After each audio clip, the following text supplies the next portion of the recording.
Hey, guys. Which what movie are we going to talk about tonight? I thought we were just gonna talk about Dungeons and that was so long ago. Ryan, what do you think we should talk about? Well, I was thinking we were gonna do that vampire movie, Nicolas Cage, something, Renfield. Oh gosh, how are we gonna? I don't think we can. This is impossible. We're at an impasse. It's time to ham up. Oh, I gotta really try hard. Shut it down! Somehow it's the best. After the credits. A YumChunks podcast. YumChunks! Welcome, listeners, to After the Credits, a YumChunks podcast. Tonight, we're doing a special double episode. We're going to be speaking about the film Dungeons and Dragons, which came out, months ago. And then we're going to have a discussion about the new Nicolas Cage, what's it, Renfield. So strap in. Strap in. We got a double episode bursting with all the good chunks that you have come to expect. Massive air quotes. How are we doing tonight? Who do we got here? Who's here? Renfield and D&D are here. Yes. Bob Renfield D&D. and Stephen D&D. Also Sean. I'm Sean. I'm here. And Ryan. Yes. We only just figured out what it is that we're going to record like 5 minutes ago. We legitimately couldn't figure out which one to do. So that's the YumChunks charm. Oftentimes we're figuring out while we're recording the very or episode. After. Yes. This is weirdly going to somehow turn into a Beau is Afraid episode when we weren't even thinking of talking about that. Yeah. There's a lot of work in post-production, let me tell you. Yes. Well, that being said, we're gonna keep the sharing of the chunks rather short tonight, because I don't really have any, so I'm gonna have to make up some as you guys are dumping your chunks, so to speak. Okay. So, that being said, why don't we start the chunk circle off with Ryan? Ryan, what did you bring today? Perfect. I'm glad you chose me first. It's not so much a chunk as a promise of chunks to come. the ghost of future chunks past. Tomorrow I'm leaving for Coachella, which in what promises to be 99-degree weather in the middle of the desert. As any trip threatens my livelihood and Yeah. Make sure to bring sandals and no shoes and no water. Yes, that is my plan. Don't forget to not bring suntan lotion. Yes. Don't forget to bring any kind of stomach medication, so that you can ensure that you end up in a situation where it's, quote, coming out of both ends. You should probably also get rid of your cell phone, or at least Don't forget to leave your cell phone at home. Don't forget to tell nobody where you're going. Oh, shoot. You already did that. The cell network doesn't usually work too well at Coachella anyway, so I think I'm probably covered on that. Double end. covered on that. Problem solved. But since I haven't gone to Coachella yet, I've gone in the previous years, or a previous year, I don't have any chunks specifically to share with you, but as I am preparing to go, there's a lot of rules and restrictions for attending the event. One being you can't bring in food that is not sealed, that is not in its original sealed, manufacturing container. So you can't make a sandwich and bring it in, right?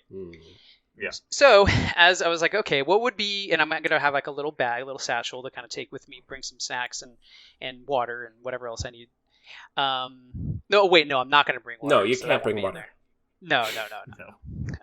So is this going to have... So in other words, I'm saving space by not bringing water, not bringing suntan lotion, not bringing a hat or sunglasses. So I'm going to have all kinds of room to bring snacks. And I was trying to think of what is the most ridiculous food that I can bring to like one of the venues, because there's multiple stages.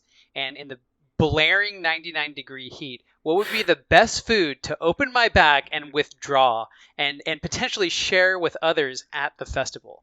And so throughout our recording session, feel free at any time to interrupt whoever's speaking and announce a good idea for what I should.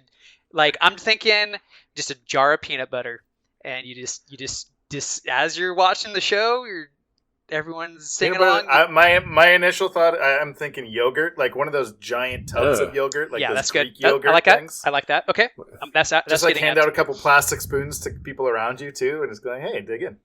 Yeah, yogurt is the best thing to eat in just enormous heat like that. Okay, that's good. I like that. That's good. So the goal is to be as gross as possible? Well, not necessarily. I think goo is a great... I'm sorry. Anything that's a... I think I've misunderstood the assignment here. There's no right answer. Oh, perfect. And there's no wrong answer. No, there's no right answer. I said it right the first time. Okay. Well, yeah. Now I'm not going to be thinking about our movies. I'm just going to be thinking about food to eat in the desert with groups of people. Yeah. I was thinking just kind of like raw fish or something that just like, in like the sealed packages that are like freeze dried, and it'll thaw, it'll thaw, and then you just kind of, everyone gets to smell that delicious cooking warm fish. Gets to. Yes. Yeah. So anyway, that's actually all I have to share. I will report. I think you should, well, first of all, not to belabor this, but it should also depend on who you're watching and what venue it is. I think that food will depend on who you're watching play. So if you're watching, I don't know I know you said Bjork's going to be there. So if you're watching Bjork, I think that's going should influence what type of food you're going to crack open. I feel. That is a good point. For Bjork, it should be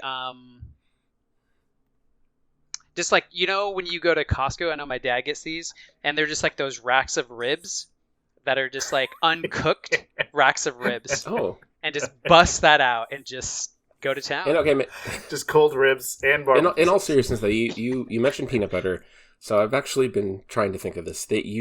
I buy these boxes of Ritz that have inside the box. There's small sleeves of crackers. They have exactly 13 crackers in each sleeve, and you can buy these giant boxes. So I would get one of those so that you can those are all individually wrapped, so you could hand those out. That's actually a good idea. Then, that's very practical. Then when you do that, then you think, what can I eat with crackers? And there's a lot of varieties. Off the top of my head, peanut butter. You already mentioned that one. Okay, I'm thinking the cheese that come out of the spray can. All right, there you go. Oh. I'm thinking canned oysters.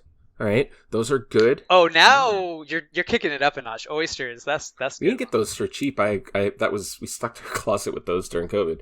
I'm still eating them. They're canned. They're canned, so they last. The expiration date is like 5 years out. But anyway, so I don't know. Think on that. What can you put on a Ritz cracker? I like your Ritz cracker idea, and like what is it called? Cheese whip? What is it called? Cheese whiz? It's not cheese whiz because that comes in a jar and the cheese whiz is not the spray one. Cheese whiz is like a gelatinous sauce. But I'm talking the kind that it comes like an aerosol can. Like you, right? They may not allow aerosol cans in. I could see that being a restriction, but I think it's worth trying because I think everyone would appreciate. They can just open their mouth, and turn their mouth upwards, and I can just spray. Oh my god! Think of how I'd be very popular you would be. Popular. Yes, you would make a lot of friends, and everybody would want to take pictures with the guy who's just squirting cheese into people's mouths. Okay, cheese. I'm gonna get. What is it? Well, it's not cheese whiz, but whatever the compressed aerosol. I'm gonna cheese is. spend the entire Dungeons and Dragons conversation researching this. So you guys go ahead and talk about. Okay. A homemade vat of like curry, Japanese. But you style can't curry, see that. You can't. It has to be packaged. Yeah. Oh, it's open. God. I know. Right. See, that it's true because I made cookies to bring, and I was like, oh, it'd be so great to share cookies, but it's like, oh, well, you can't because it's not a pre-sealed thing. So. Coachella used to be about the open food packaging. It used to be about just become too crock commercial. pots full of curry, blading into people's back faces. In the day, back before it got in corporate. 98-degree weather. When I was in Europe last summer, I had so much curry, but it's not like nice curry. It's not like fancy curry. It's like in Ireland they have chippies, which are basically like the equivalent of our like 24-hour burrito shops. They're everywhere. They all have this. I think that's what they call diapers in diapers. Chippies. Diapers are what That's nappy. Yeah. You go to the chippy. You go to the local chippy, and they sell just fried food, and it's the most fried, greasy fried food. But then you have the option of putting curry on anything that you order. So I did. Yeah. Oh, I did. And it's this very bright yellow neon curry sauce that is both terrible and fantastic. And they don't sell it anywhere here. Maybe there's some sort of spray on curry. Oh, get some aerosol curry. Okay, let me see. I'm gonna search aerosol curry and see what comes up. Oh no, the result is Home Depot spray paint curry color. But is it the color of? Oh my god, it is! It's the same color as the Irish curry sauce from Chippies. Wow, it's the exact same color. Oh. That's actually pretty. All right, there's impressive. A promising lead we got. I mean, Sean, you can't eat this. I mean, you can. I don't recommend it. In my professional experience, I recommend against eating spray paint. All these music concerts, people are always passing around, substances. And if you just have a can of spray paint... Will that make you more or less popular than a can of cheese? I say less popular. I'm just going to... Yeah, probably less. Yeah. All right. Nah, I'm with you on that one. All right. Are those your chunks? Did you get that out of your system? Well, Ryan, I'm happy to share what may be, once again, your last episode with you on this podcast. I appreciate We'll see. That. It's been just in case, it's been a good ride. I've appreciated your friendship over the years, and we'll see what happens. Same to you. Yeah. Okay. All right. Did you think of anything, Matt, that you're going to talk about? Or should I jump in? I guess. I don't know. Sure. Sure, what? Me or you? Who talks first? You. Okay, go. You talk. Okay, so I have, as of last night, started watching the premiere of the final season of Barry. I know I've talked about Barry before on the show, so I'm going to talk about it again. Have either of you watched Barry? Yeah, I've watched up to this. I haven't started the season yet. Same. Okay, good. You're all caught up. All right. I think the last time I brought it up, one or both of you were not. So, what a great start for a season. And oh my gosh, that is going to end up being one of my favorite shows ever, I think. It's fantastic. So there's that. And speaking on things that haven't happened yet, all of mine are things I've started. I've started finally playing through Half-Life Alyx and the Rick and Morty VR game, because I have the Oculus 2.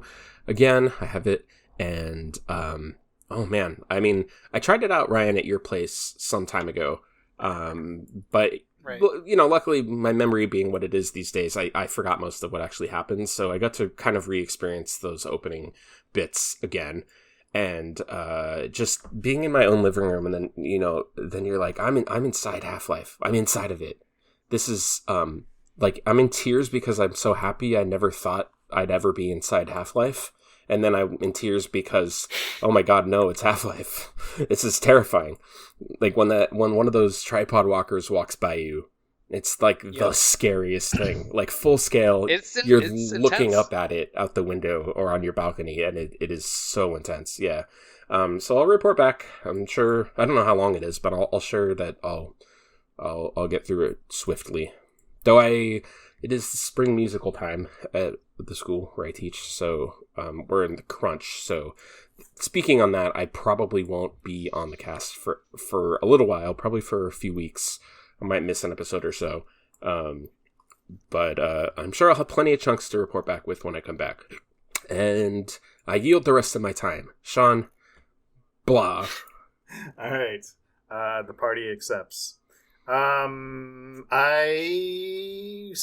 only have one, and it's a movie that is out in the theaters now. It's called Beau is Afraid. You thought that previous joke I made was meaningless. It's not. It was a setup for me talking about I didn't think it was meaningless. I didn't think anything of it. I just completely forgot about it and moved on with my life. Yeah, that's fair. Well, you can't. I'm not letting you. You can't move on because I'm talking about it now. Yeah, it's the next film by the writer-director. I believe he wrote all of his films as well. Ari Aster. He did Hereditary and Midsommar, both of which I love a lot. They're some of my favorite horror films from the last decade or so. Beau is Afraid. I don't know what this movie is. This movie's it sure is. It's a movie. It's pretty insane. It's disturbing. It's not like Midsommar or Hereditary, though. It's not scary. It's not a horror film, but it's disturbing in other ways. It's also very long. And I don't want to give too many details because I do feel like if you are going to see it, the less you know about it, the better. But it's Kafka-esque. See, I mean, well, yeah, actually, I guess in some ways it kind of is, but it's just a trip. It's really hard to pin down, but it's a movie that stays with you. It's definitely not for everyone. Definitely, it's not. Your mom's not going to like this movie. No. Mom, don't go see this movie if you're listening. But it's unlike anything. It's just really unique. It's really, there's touches of surrealism. There's Lynchian vibes. There's, magical realism, but it's also just kind of a very, grounded story about a relationship, about a very familiar relationship that most people have. And it's a world. It's just a whole thing. So, yeah, Beau is Afraid.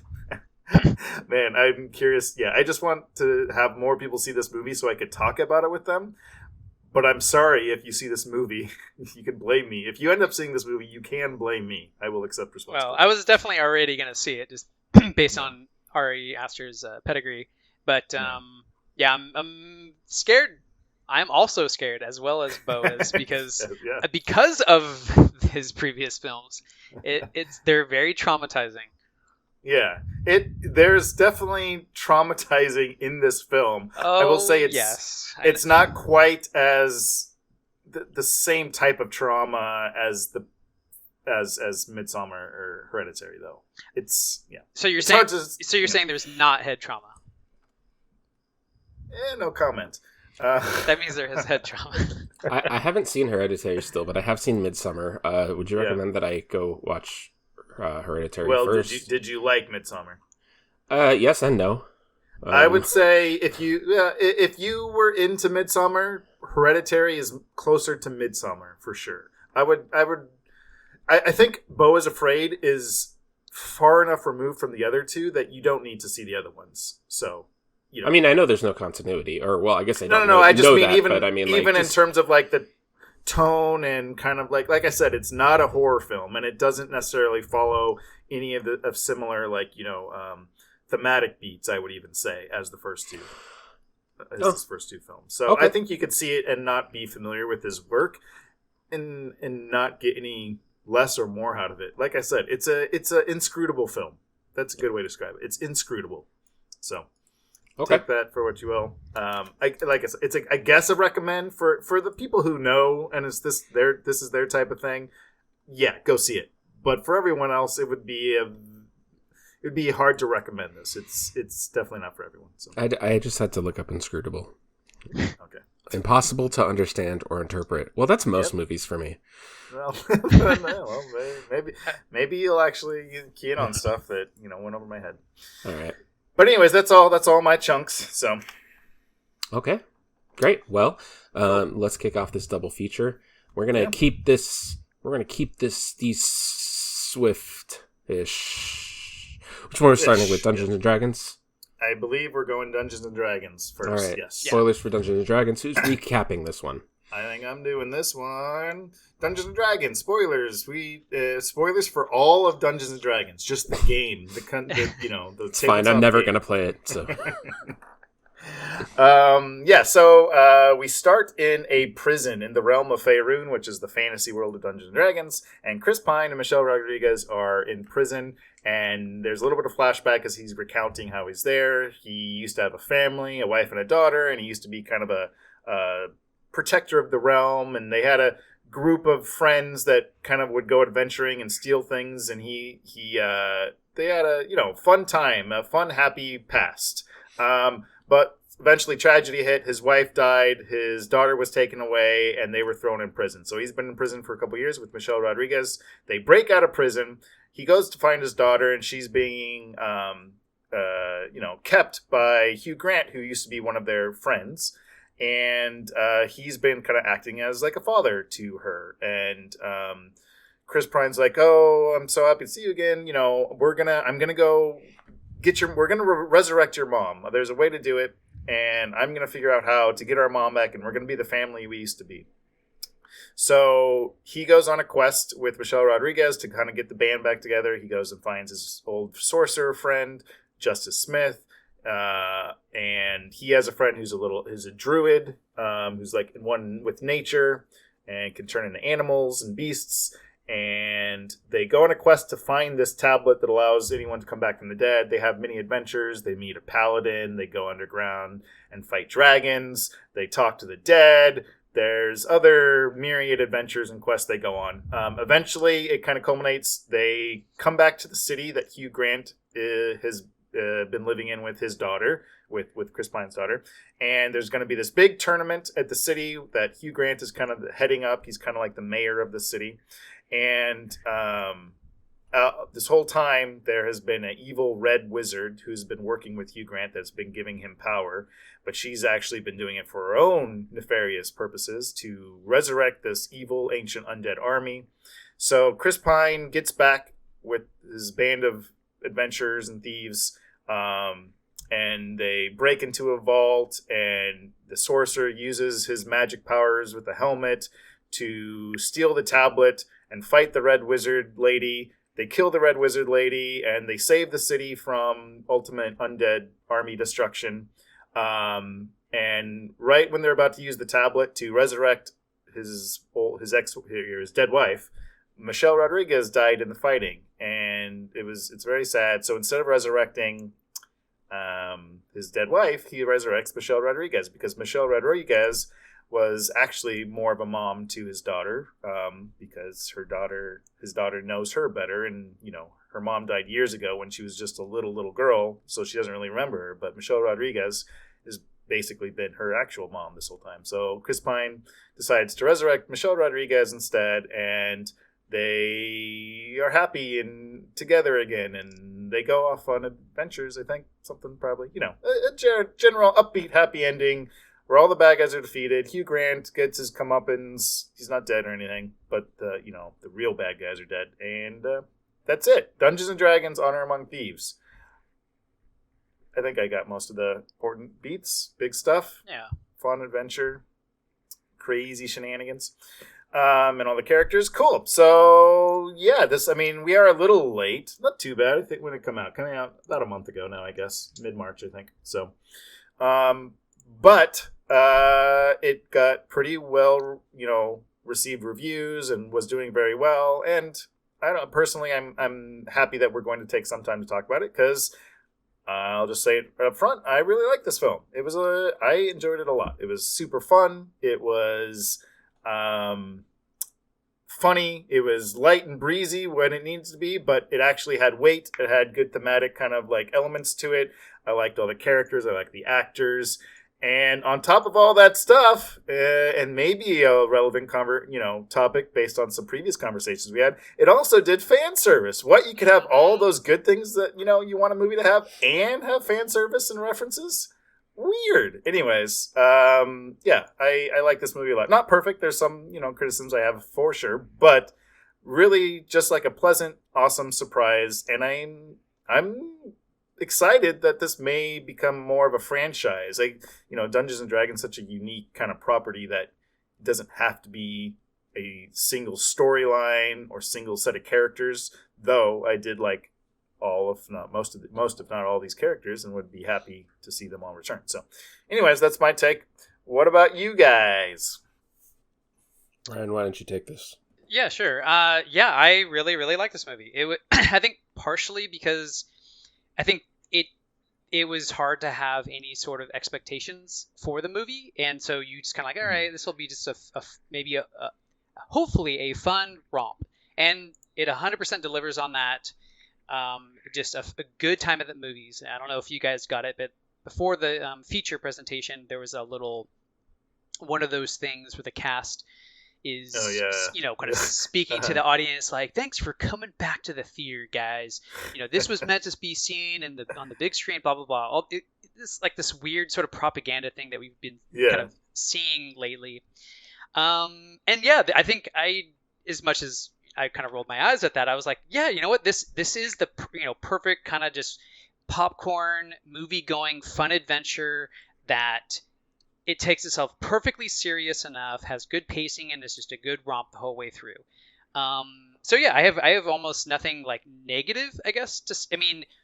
Nothing at least strongly negative to say about the movie. I just overall it was a great fun old time. And yeah, I echo what Sean was saying about just kind of seeing more movies in this world they've created.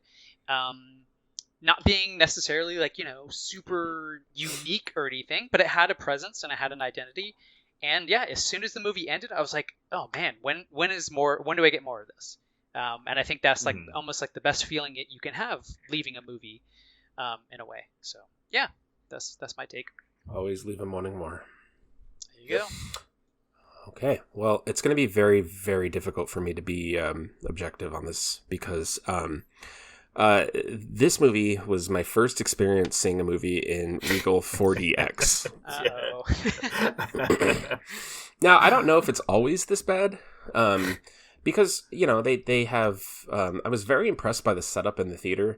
They had moving lights, which never got used during this performance. I don't know if they were down or if they just didn't decide to program them in.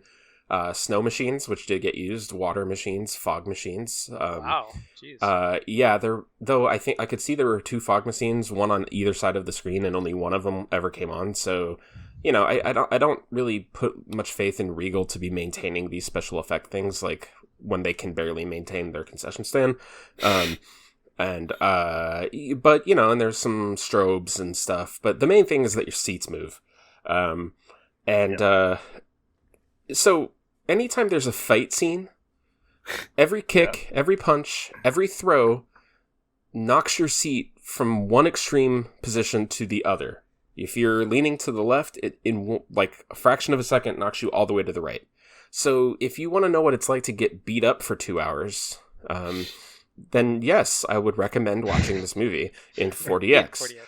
Yes, in 4DX. Now, so I'm just going to take a little bit, to talk about 4DX just so it can get out of my system. Being somebody who designs lights and other theatrical effects, I could see the potential in this format. And I kind of feel like, because there's a lot of movies that are just getting put into this format, I kind of feel like the design of it was lazy. And I don't know if there's some kind of automated thing, like a program, like an algorithm that you can put a movie through and it bases it off on audio or whatever, but it felt like a very lazy design. And I felt like somebody who was more capable of, designing for theater and spent more time on it and really put more thought into it could make a really great experience out of any movie with this format. That was not the case here. And Maeve and I were, by the end of the trailers, going, oh God, did we make a mistake? Wait, so the trailers were also in 4D? Okay, yes. Yeah. Yes. So by the end of the trailers, we're like, well, we paid the upcharge. Let's whatever. Let's give it a shot. So the reason why we chose to see this in 4DX is because we've been kind of like just going, okay, when a movie comes along that looks fun but we don't really care about, we'll use that movie. And that was this movie.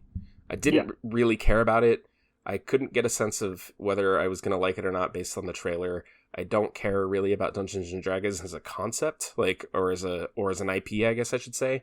I like the concept of role playing, fine, just fine enough, but I had very little interest in this movie. So putting all the nonsense that is 4DX aside, I thought the movie was enjoyable. I thought it was pretty good. And I've kind of been on the 50-50 of whether I should go back and watch it properly.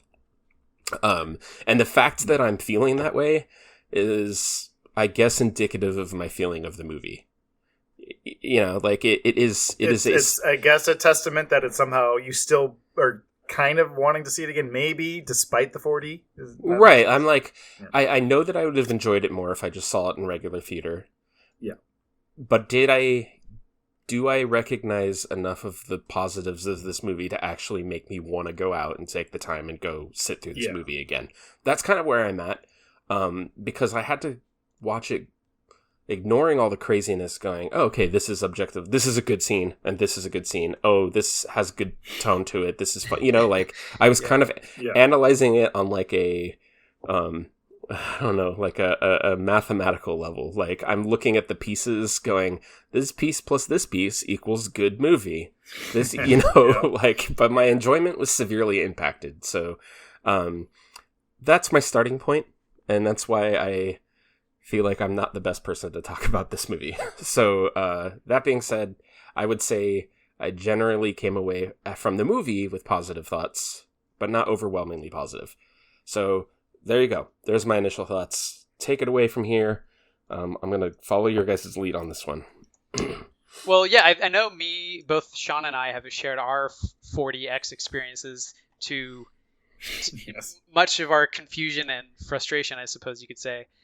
So I don't know if that enticed you to go, or you're like, no, I don't I'm willing to take the chance myself. I don't know. But yeah, my experience was not a positive experience with that, and I have not done it since. So, do you remember what movie it was? Yeah, it was The Matrix. I went to go see like the 20th anniversary or some 25th. I don't know. Oh, whatever. okay. Yeah, So that was a movie that you already knew that you liked. So right, and I think that maybe made it so I could acknowledge its value more, because obviously Matrix is a great movie. It's super fun. We know what the story is, etc. And so if you're to add the layer of 4DX on top of it, did that enhance my experience? No, it enhanced wouldn't be the right word. It made it more confusing, jarring, all the things, Matt, you just went through.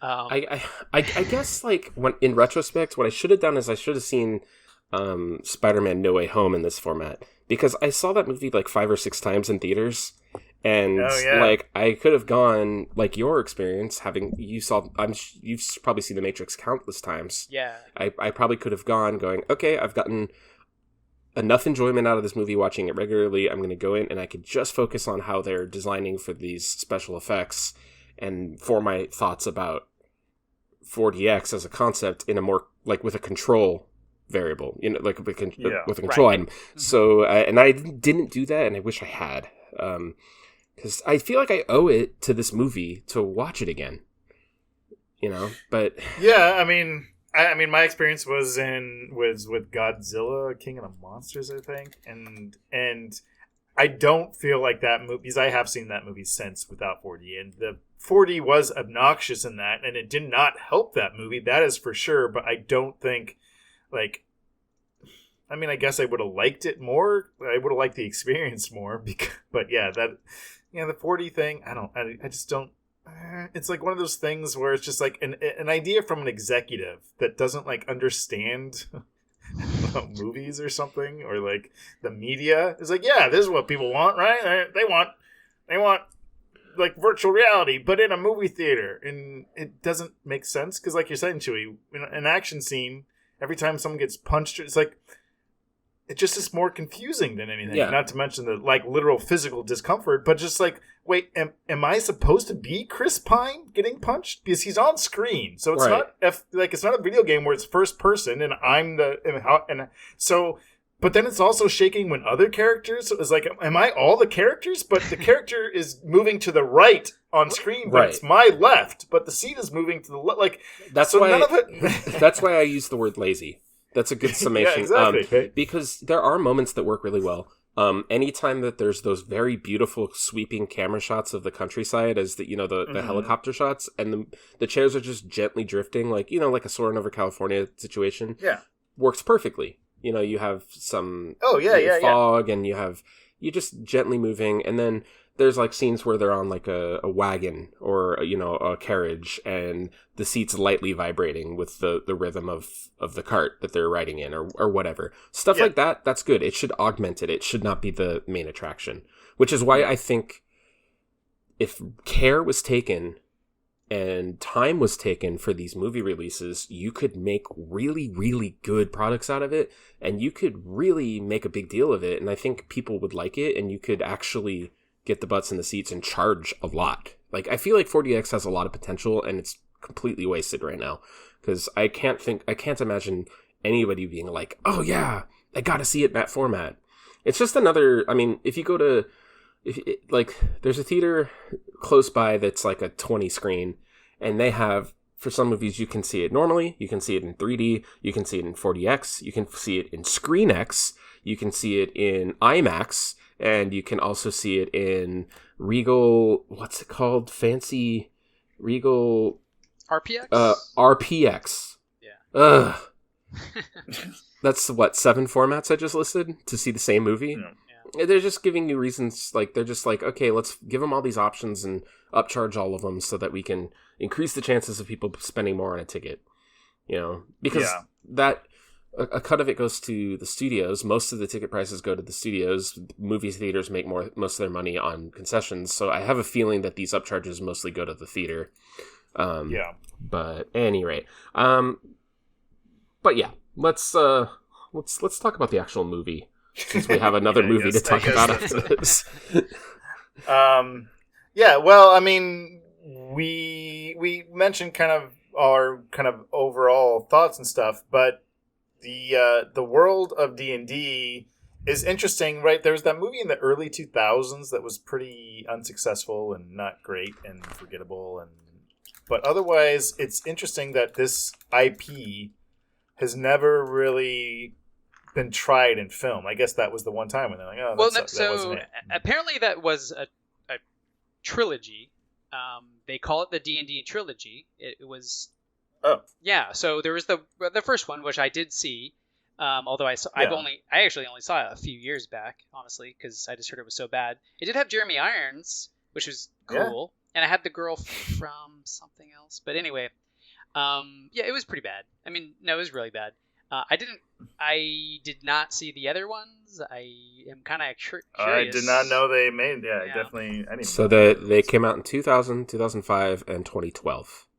So you had Dungeons & Dragons, Wrath of the Dragon God, and Dungeons & Dragons, The Book of Vile Darkness. That's a cool title. Yeah, it is a cool title. It's but yeah. So this is the fourth one. And it's the reboot. It's the soft reboot. Yeah, I mean, it's, as Sean, you were saying, the D&D world, although D&D itself is technically a rule set. This movie is set in the so it's weird to call it D&D, because that it would be called it'd be like it'd be like Monopoly. Monopoly is just the game mechanics, but you can then have it'd be better. It's like Mario it's set Monopoly in the world of baseball. Star Wars rules Monopoly of baseball. Yeah. The baseball, right? But I guess they're just trying to where you theme So and obviously Faerun's is the most popular, I suppose, setting, but whatever, the Forgotten Realms or whatever it's called. But so anyway,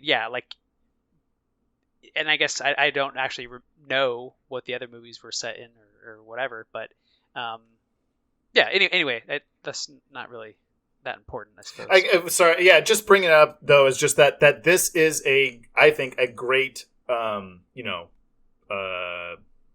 depiction of that realm, both the aesthetic, because I think that they did really do a really good job of making it feel like the world of Dungeons and Dragons, whatever that can be, right? There's, like you said, Ryan, the rules, or the video games, or I know there's comic books and whatever, just like all the D&D out there.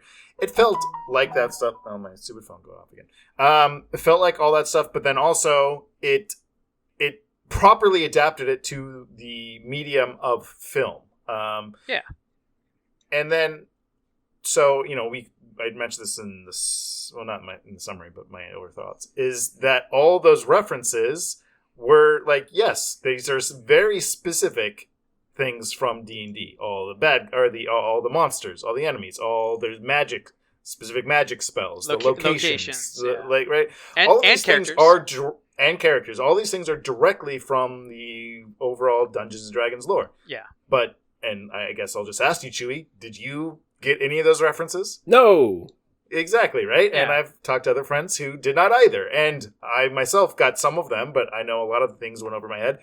But me not getting those references did not detract from the movie, right? Like, right. It doesn't, oh yeah, okay, I assume that was maybe something, but even if it's not something, it doesn't mean that it's, any less enjoyable if I didn't get like, oh, that was from, Baldur's Gate 2 and blah, blah, or whatever. Right.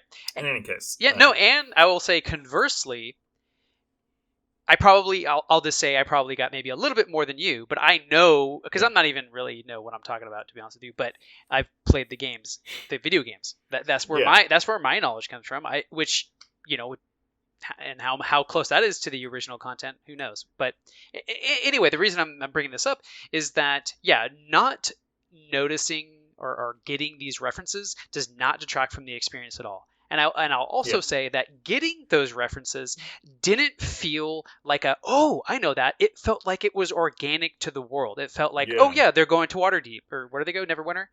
Oh, okay, that is a well-known location in the world. It's a very popular hub. It's a major city. So it makes sense that they would go there because there's some big activity occurring, right? Based on the story. Yeah. And I thought that was an excellent integration of kind of the fan service stuff, like where it made sense to include them as part of the story. Oh yeah, red wizards, they're popular evil dudes. Cool, that can be a nemesis. That integrates really nicely. Different spells, different whatever. Those are all part of the lore that they're organically integrating. And I thought that was really cool. And did it matter that I know that time stop is a level 9 mage spell?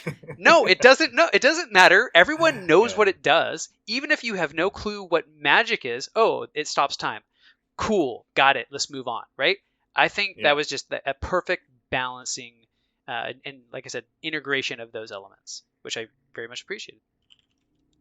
Yeah, I agree. But I mean, I guess we've kind of been talking about a lot of the detail and stuff, but really the best part of the movie, at least for me, was the character stuff. Like, I mean, all these characters are so lovable, and it helps that they got really, Chris Pine is infinitely enjoyable in whatever he's doing, so, that helps a lot.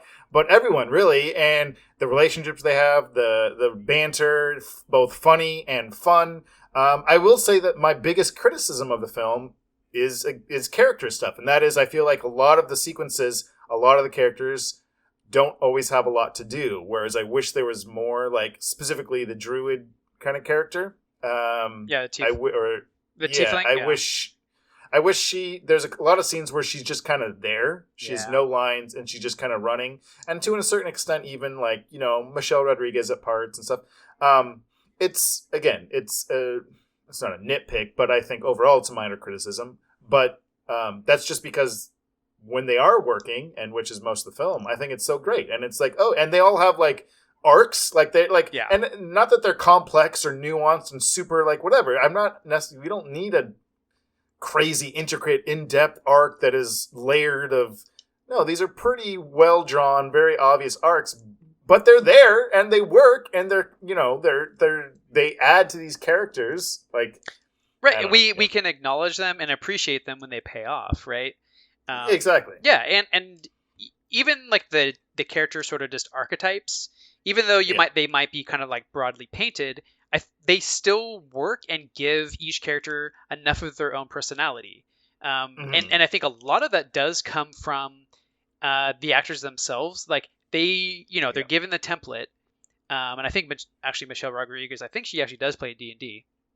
Okay, cool. Because I think she is friends with Vin Diesel, and Vin Diesel we all know is a huge nerd in this regard anyway. So I think that is these characters kind of fitting into their roles. It kind of allows them to say, okay, this is my role within the party, but then from there they can kind of play with it and build the character out. And I do agree with you in terms of the tiefling character, the girl with the horns. I think I wanted more from her, a little more development from her, but it's hard to complain because they managed to jam 5-6 characters and give them all interesting arcs and personalities and all those things. So it's a minor thing. Yeah, that's I agree. It's a minor thing. It's still a thing. It's still there. It would have been nice if she had. And I think also like sometimes there is, and this is again, this kind of goes closer into the realm of nitpicky stuff, but like they do a good job of setting up her powers. She could turn into animals, and there's the whole sequence where she's flying through Neverwinter and kind of turning into different animals, which is a cool, fun sequence. But then there are other sequences where like why isn't she turning into an animal? Turn into an animal now, like those types of things, which I think are sometimes more legit criticisms than other times. Sometimes it's just being nitpicky, but I definitely had that thought at points. But overall, it didn't detract from the film in general. So no, but totally agree. And that the one big sequence where she changes into probably 3 or 4 different animals in there's an escape thing. Like it was almost like, oh, that was really like a lot of changing and wildness that I wasn't really expecting from the movie to do this massive CG sequence. And it was really fun, and I think it worked, but also like it would have been fine without it. It's like that's one of the things I kind of liked about this movie is that it didn't feel like a modern Hollywood jam it full of CG and make everything bombastic. No, this is coming back to the roots of fun. A fun time of the movies. It's based on the characters being interesting and you care about them, and just having like a fun setting and a fun premise for them and villain to defeat, right? I think for me that's probably the strength of this movie and I think that's the reason why you say that it leaves you wanting more, because the stakes can go higher. And, with a lot of the stuff that we've been seeing lately, it's like when the universe is at stake, every movie, eventually that's going to get old. Oh, agree. Yeah, that's a good point, actually. Yeah, and I think that in that sense, restraint's a good word to use. Yes, in that they said, okay, look, it's not like the whole world's going to explode because of this villain. It's like, okay, can it just be something manageable? Yeah. Like... Can we be reasonable here? Yeah. I think another thing that works too is that it captures, I think a degree of what you get when you play D&D. Both the video games, but I think more specifically the tabletop stuff. And that is this idea that like, okay, we're going on a little quest that like, there's generally when you're playing D&D, there's probably some larger arc to what you're doing. But in order to kind of do that, you're playing little episodic little adventures, little journeys, little smaller quests, right? And the structure of this film, I think, definitely like intentionally tapped into that idea of like, okay, now we're going to go get this little item. We have to get this item to do this, but we have to go do this first. And each little adventure that they went on was often there was action and, it instilled the more action-y side of D&D, but not always. There was a lot of great sequences that were just about like conversing and like figuring things out and like and not anything crazily high-minded, but just like simple things, just like when they're talking to the dead guys. And like I could see that absolutely playing D&D with the party, and you're gathering and your friends are around the table and the dungeon master's like, you got 5 questions, and like, okay, so what question do we want to ask? Okay, this one question. You know what I mean? Like it felt like it's tapped into that feeling of playing D&D and I think that's honestly probably my biggest spotlight for this movie is being able to capture gameplay. And we just went through the Mario review, and I think we talked a lot about that franchise and what is it that makes it a Mario IP? Is it the gameplay? How do you capture that properly? Much to my surprise, D&D somehow did that. Of anything they captured, sure, they make references to specific locations and things, but it felt like D&D because it felt like what it was to be to play the game. Now, technically speaking, I've actually not played D&D, but I played Pathfinder, and that's pretty much the same thing. It's a tabletop adventure experience. And when you are there with your party and you're getting into shenanigans, because that's what all these things are. They feel like little shenanigans that have purpose, but you're doing it with your friends, and that's what gives it value, right? Yeah. And I think the movie does a good job of understanding that. But even in sort of like the humor, and I think Michelle Rodriguez got this probably the best, where she is that straight kind of stalwart barbarian character, but the humor isn't like hitting you over the head with a hammer. It's just kind of there, and it's the exact kind of humor I'm familiar with when I engage in these kind of things. So even though, like Sean, like you said, the nuts and bolts of like kind of the things that you're doing feel the same, it's also just the kind of the energy that you get from your friends. The way you're doing them, they also kind of captured that vibe too. Is how they did it was almost as important as what they're doing. Exactly. So it gets a lot of props for, again, how do you capture gameplay in, so we can't, this is not a video game adaptation, but it's, I don't know, maybe it's the best game adaptation? Yeah, right? Like, I think it is really kind of fun and cool that we're doing it right after the Mario movie. Go listen to our episode on that, listeners.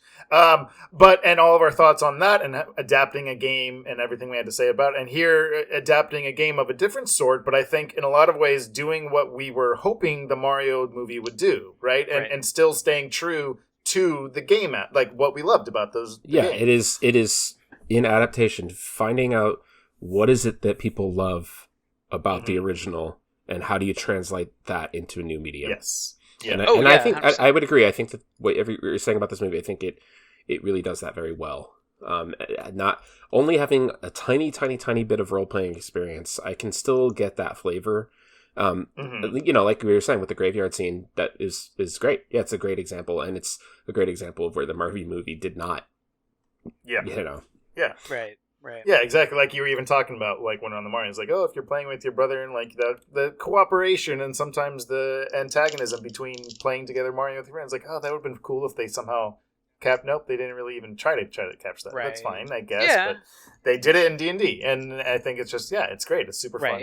And it shows how effective that can be when executed, right? Like when I also think too that like it was a really solidly funny movie. Now, I wouldn't call it like a laugh out loud, laugh a minute kind of thing. Like, I'm not going to compare it with like even some of the funnier, well, I could compare it, but I think like some of the funnier Marvel films. But it was a piece of those. Like, it reminded me of some of the same fun and funniness that I had with Ragnarok or Guardians of the Galaxy, right? Like, I think there's a lot of similarities. It's light and it's upbeat. Yes. It's breezy and it keps you in a good mood. Even when the stakes are high and you're invested in what's happening, you're still feeling in a good mood. I mean, Chris Pine, I think was great. Like even the opening little sequence when he has this plan to break him out, and he's just constantly, he's like, what was his name? Brandon? Like, is Brandon on his way? Oh, Jonathan. And Jonathan, yes. Well, I have to I really think we got away for Jonathan. Yeah. Like that whole thing. And then funny. As they're breaking free, he's like, we were going to give it to you. Yeah. I don't know. I thought that was a great opening. Like it just had me cracking up like, okay, this you've perfectly set the tone, the flavor. Perfect setup. Yeah. And also like the fact that his name was Jonathan, I was laughing so hard. And then at the end where he comes back, because like I don't know in your guys' sort of tabletop experiences, but sometimes we get to name NPCs, and so when we always come up with like very silly names like Jarge Clooners and like and so like Jonathan is exactly the kind of name we would have made up for an NPC. Just like wait, are you saying Jarnathan? Like what is it was so funny to me. And another scene that I think did a good job of adding some layer to the comedy if you are familiar with D&D, like some of the specifics, but don't have to be, is the introduction of Justice Smith. I forgot his character name, but the sorcerer guy. When they're at his little show, right? And he's like this kind of wannabe failed sorcerer that's not actually really doing magic or like, impressive magic. But he still does, like, if you play D&D, oh, right. Like when you're creating a character and you're on like the lowest level magic character, you have these like really stupid little magic spells that don't do anything. Like you could make it smell like grass if you want, or you could like make sparks. And it's like, oh, they're putting that in the film. It's both a reference, but it's doing world building and character building, and it's funny. Like, right. It's good job. No, I thought that was great. And even the blur, right? He's like, look, I'm making myself blurry. Like, okay. Yeah, but exactly. blur is an actual spell. It's an actual spell. Right? Like it's self-awareness. It's not like deriding D&D, but it's poking fun. Like it's teasing in the same way, like if you play D&D, you make fun of these spells, right? It's like, again, it's tapping into that vibe of people who play it, but you don't need to play it, and the humor still 100% works. Another joke that I thought was great was when near the end, when Chris can't say his name, but he's playing for the guards, and then it like goes wrong, and his face just like starts distorting. I mean, that was super CG, but I don't know. I was cracking up on that. No, it totally worked for me. I was just like, oh my god, what is happening in this movie right now? Like. And I like that it's willing to kind of go off the rails just a little bit like that, just to kind of like keep you off balance just enough, like so it doesn't. Yeah, so it's just like all these little things kind of that are just kind of well and good taste, like really pay off. Trying to think. Also, I was surprised how much Hugh Grant was. He's the antagonist in this film. I kind of mentioned, I mentioned him in the summary, but I was surprised that it's like, oh, I thought there was going to be like one or two scenes where he kind of shows up as a cameo. But oh man, he's in this film a lot, and he's great. Like he is actually really good. Yeah. He really sells that character of just like this, just condescending, squirmy, weaselly kind of guy, and I thought his performance was a lot of fun, and also a lot of good humor moments there too. Yeah, I think his role can go a little underappreciated because I like that he was the antagonist, but he didn't have some mastermind plan really. Yeah, he was just like you said, he was just kind of like a scummy dude that kind of wanted to get his own. And it's kind of cool that he actually did care about the girl. Like, I was like, oh, that's actually dimension to his character that they could have easily just said, nope, he's a complete scumbag. He doesn't care. Yeah. And he just kind of like wants to cash out and get out of Dodge. And I was like, oh, that's actually kind of a refreshing take. I mean, obviously the Red Wizard gal wants to do more nefarious things. Threat. Yeah. But I actually liked Hugh Grant's character, and I could easily see them bringing him back if they wanted to do more of these. Sure. Well, I have to mention the Paladin character. I think he. Oh yeah. God, it's just another example of like they knew what they had and they knew not to overdo it. Yeah, right. When he leaves, like whatever at the movie is like, oh man, they're legit like leaving a character. Like, I wish that again. I think it takes a lot of like restraint to say like, oh, this character's going to be great. He's in the movie now, and he's gonna be so funny the whole time, and it's like, no, he did his piece, and now he's out. And every moment he was on camera, he earned his presence, and it was great. Yes. But they didn't overdo it. What I was afraid when they first introduced that character, it was that he was going to basically be kind of the Drax kind of thing, where it's like he takes everything so literally, and his sense of humor is not really there. But I think what was actually really great is, and it was maybe subtle's too strong a word for it, but it was a little more subtle, is that he's trolling everyone. Yeah. He's pretending to be this dense, but like these little moments of him acknowledging and almost kind of winking, like, I'm just trolling these guys. I'm making fun of them. And I was like, oh, that's brilliant. I love it. And again, it plays into a little bit of if you play D&D and these types of characters or how you're playing these characters. I don't know. I just thought like it was just a really fun, slight twist on something that was familiar enough, but they made it their own. You raised a good point, like, because paladins have to be these stalwart, they're lawful good, they have to be always upholding the law and being righteous.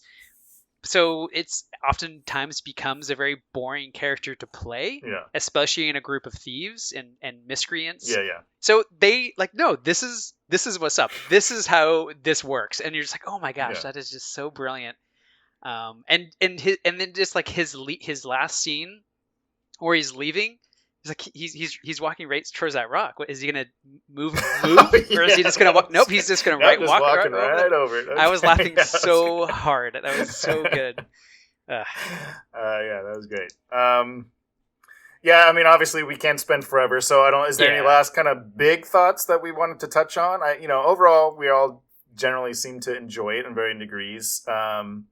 But any other major things worth bringing up before we kind of move on? No, I think that covers it. I think I can tell that, based on what was there, I would have really enjoyed this a lot in any other situation. So I think I probably... It is still playing with a full set I mean, I'm glad showings. It's been so successful. Yeah. It's really fun to like that. It's funny, too, that because Ryan and I went to this panel at Comic-Con, and it was actually a really fun panel. And unfortunately, actually, they showed the climax is like not the whole thing, but the labyrinth, the maze, which is like kind of the climax of the movie, which is a cool sequence. Oh, I love that sequence. It was great. Right? Like it's an awesome, but that's what they showed at Comic-Con. So I was like, oh man, I know what the climax of this movie's going to be. It did ruin it a little bit. But. Yeah. But yeah, I'm super glad it's successful and it's just fun. Like, I like I said, I would be very happy if this becomes another IP in the space of bajillion-dollar IPs and entertainment, whatever. This is something that is unique enough that sets itself apart from the others while still being familiar in all the ways I want it to be. The fun, adventurous, group relationship-based adventure stuff. And I don't know, just quick list for any D&D fans out there. A lot of they got gelatinous cubes, they got mimics, they got that what's that, the displacement beast or something. Yeah. They got the black tentacles. They got a ton of spells. There was magic missile, like we said. There was blur. There was the chain lightning. There was like where they got trapped by the last fight scene too. That's where they kind of just like super indulgent, and I think it was great because they kind of built up to that where they're all just using all these different magic. There's the giant stone hand coming out, and like all that. Like it was very exciting, cathartic, awesome action scene. Yeah, and it is kind of cool. Like one of the characters is a descendant of Elminster. That's kind of that was great. Which again, they actually found a way to integrate that into his personal storyline. It's like, oh man, that's so good. Even the twist on like the red dragon, just like, oh man, a red dragon, and then it's like it's still threatening, but just like a funny, unique like way of doing it, right? Like, so that was great. and but they found a way to like the fact that it's not what you're expecting in terms of like a big beast, but that itself becomes part of how they have to maneuver and defeat it, right? It's just really clever the whole way through. Yeah. So. Cool. Well, yeah, if you haven't already seen it, listeners, go see it. It's a lot of fun. Still in theaters. Yeah. Good stuff. Are we ready to move on then to our next film in our buffet of films? I'm ready. Yeah, let's do it. All right. Well, we're off to Renfield. Another movie, actually. I don't know if you guys realize this is also a Chris McKay film. I mean, kind of. He didn't direct it, I don't. No, he did direct it. I'm sorry. He directed it. I don't think he wrote it, though. No, I don't. No, he directed it and produced it. Okay. Where I think he wrote Dungeons and Dragons. Yeah. Well, so okay, it's a different thing, but he's involved in a big way. Okay, well here is so spoilers for Renfield. So the story goes that hundreds of years ago, or I don't know, like 100 years ago, Dracula is in his Dracula castle, and the Renfield character shows up, and through circumstances, Renfield becomes Dracula's familiar, which is essentially a servant with benefits. He kind of goes out and gets Dracula food, as to say, human beings, and he's also bestowed with some gifts like powers and such. Well, Dracula is attacked in his castle by some vampire hunters, and he's about to be defeated, but Renfield rescues him. But in the process, Dracula is like severely injured. Well, essentially almost is destroyed. So he has to kind of go in hibernation for hundreds of years or something. So they moved to New Orleans, and it's like 100 years later. It's basically now the modern age. It's now current time, and Renfield's kind of just doing his thing. He's still getting food for his master, but due to modern things, sensibilities, he's kind of awakening to the fact that he's codependent with Dracula, and is a toxic relationship. We'll put it that way. So he joins a 12-step program where they there's discussion groups and they talk about their issues, and he's very reluctant to make any steps towards progress. But through this, he discovers he's trying to get food for his master, and he kind of hunts down these bad guys because he's still a human being and doesn't want to be completely evil. So he tries to only find criminals if he can. So he gets these drug dealer type dudes, and he's gonna bring them to Dracula. But during this activity, the mafia essentially shows up because they're gonna kill the drug dealer guys. But Renfield, because he has kind of some powers, he basically kills all of them and brings them back to to Dracula. In this whole fight scene, one of the mob dudes kind of flees, and as he flees, he runs into Awkwafina, who's a cop in this movie, and she captures him, brings him back to the police station, but he's released because the whole police department is corrupt and he's a big mob guy. In the meantime, so now the Awkwafina character is hunting down this Teddy character, the mob. She's trying to hunt him down. She's dedicated to doing that. Also, her dad was killed by them, something, so she's extra committed. So Renfield is he goes to talk to Dracula. Dracula's give me more food, so he goes and tries to do that. But as he does that, he's attacked by mob members, and him and Awkwafina defeat those mob members, and they kind of team up, and he learns to stand up for himself from Awkwafina. So he gets his own apartment and gets a sweater and starts learning how to be his own guy. But then Dracula's not happy with this, so he hunts him down and gets mad at him and then kills all his friends. That's not good. In the meantime, the mob members kind of find a way to meet up with Dracula and kind of make a partnership because Dracula wants to take over the world or something. And Renfield teams up with Awkwafina, and they go attack the mob people's house where Dracula is. It's a big old fight. Renfield and Awkwafina win, and they kill everyone. They try to kill Dracula, but he's Dracula, so they kind of leave it ambiguous. And Renfield learns to be independent, and also he resurrects all his friends with Dracula's blood. The end. So yeah, that was Renfield. I think I got it. It was. Yeah, I think you did. Yeah. Yeah. More or less sums it up. Yeah. Not super complex movie. No, I probably took longer than I probably should have even to explain the whole thing. But in any case, there it is. What did we think about it? Well, okay, I'll jump in. Yeah. I went into this one with low expectations. I was honestly sick of the trailer for it, and just Nicolas Cage, and well, we want to go to the movies tonight, so I guess it's this one. And I loved it. I really, I don't know. This one did it for me. I actually think that this is a perfect role for Nicolas Cage. I loved him as Dracula. The tone was fun. The excessive gore is it's maybe I'm just old now. But it was okay, they're playing to the 13-year-old boys, All right, I could have done a little less than that but otherwise, I like the tone. It was fun, and I just thought this would be a great Halloween party movie. It's a good the plot's not complicated, and you can get up and go get yourself some more snacks and chat with somebody for 5 minutes on the way back from the kitchen, and it's okay. You can jump back in, and you're gonna still have a good time. It's lots of long choreographed fight scenes, and it's fun. It's a fun time. I enjoyed this one. What did you guys think of it? Overall, I found it to be an enjoyable experience overall.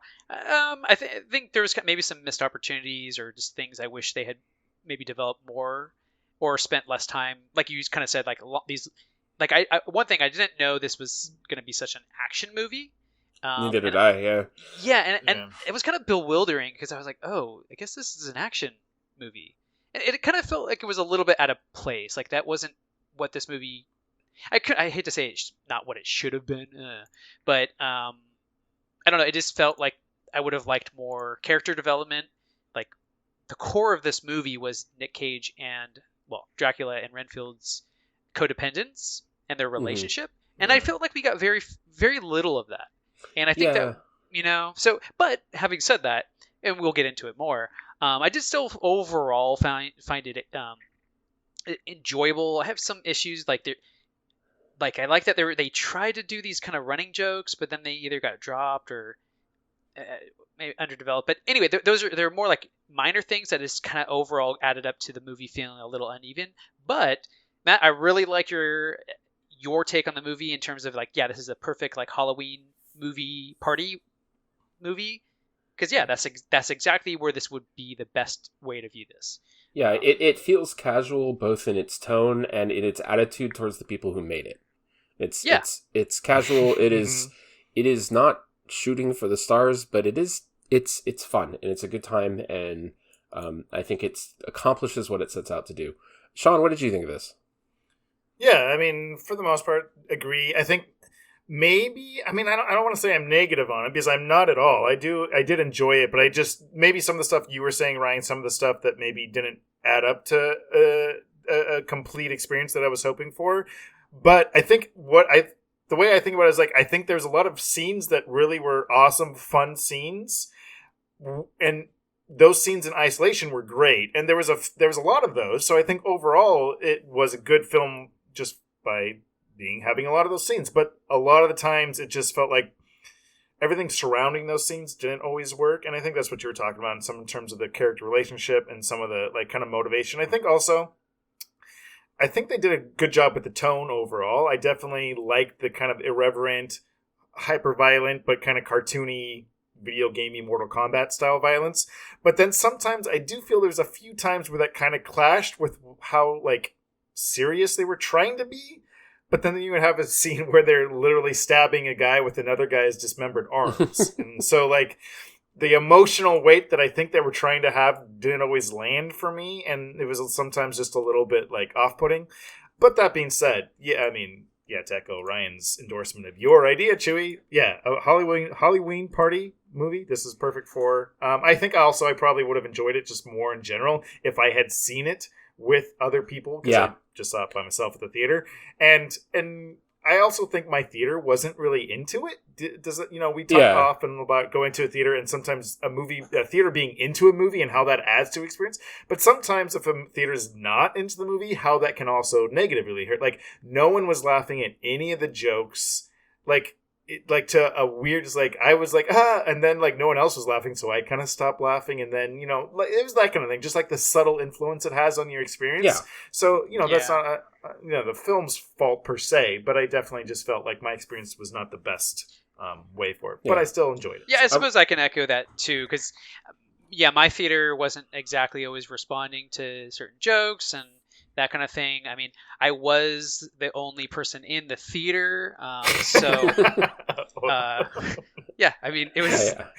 I spend a lot of time in my class talking about how the arrangement of the audience and within itself and with the performance itself has a large impact on how you experience whatever it is that you're experiencing. And comedies, action movies, over the top stuff like this definitely lend itself better to watching it with friends, watching it with an audience who's into it. Yeah. I think my audience, I went to like, I think the opening night, and they were pretty into it. It wasn't riotous laughter, but everybody seemed to be enjoying it and having a good time. So, it felt like a welcoming environment to just kind of, kick back and enjoy it. Ryan, one of the things you were saying about how you weren't expecting it to be so action heavy, same.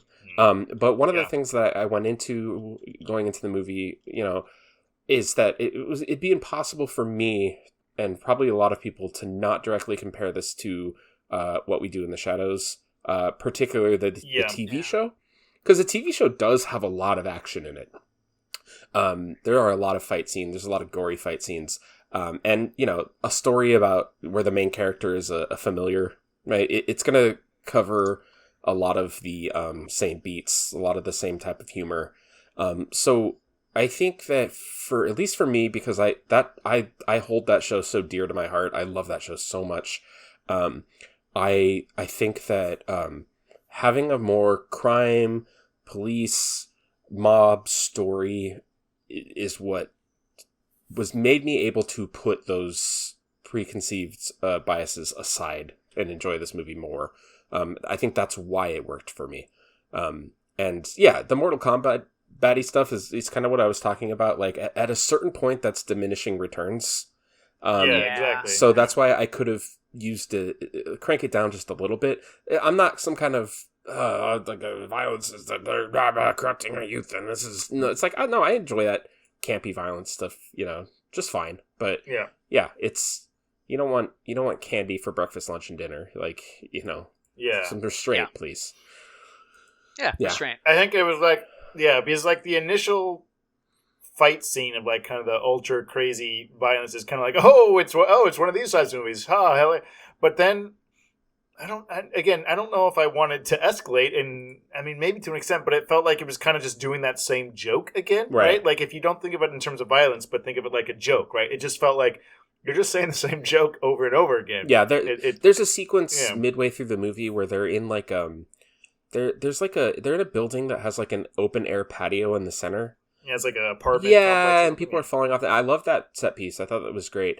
But that was the level of gore and bloody action violence that it reaches, it never goes beyond that.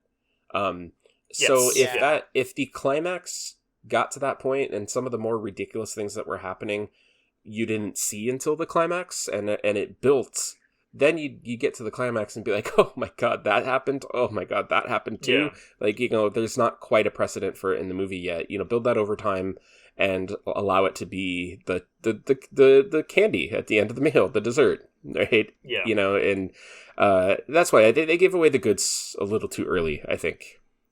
Yeah, I will say though, I think was overall kind of into more the first half than the second half. I mean, not that it breaks down so evenly based on that kind of delineation, but by which I mean before it even kind of gets into the actiony stuff, because it's a good 20 minutes, I feel like, until there's like a big, and even that first scene in like the warehouse isn't like crazy action. It's not till the restaurant scene where I feel like it's like, oh, this is an action movie. Right. And it's a while before it gets there. So I like a lot of it when it is just him interacting with people and with Nick Cage and Awkwafina. Like Ryan, I think you even mentioned like sometimes the jokes don't feel like they paid off or whatever, and I think you're specifically referencing maybe the ska jokes, which those were one of the few jokes that my audience laughed at, and then they said it again, and then it felt like it was a rule of three, but you forgot the third part. Like and that's there should be another. Yeah, there should have been an action sequence that is in a location where there's a live ska band playing, Cherry Poppin' Daddies, and the ska and the lead singer gets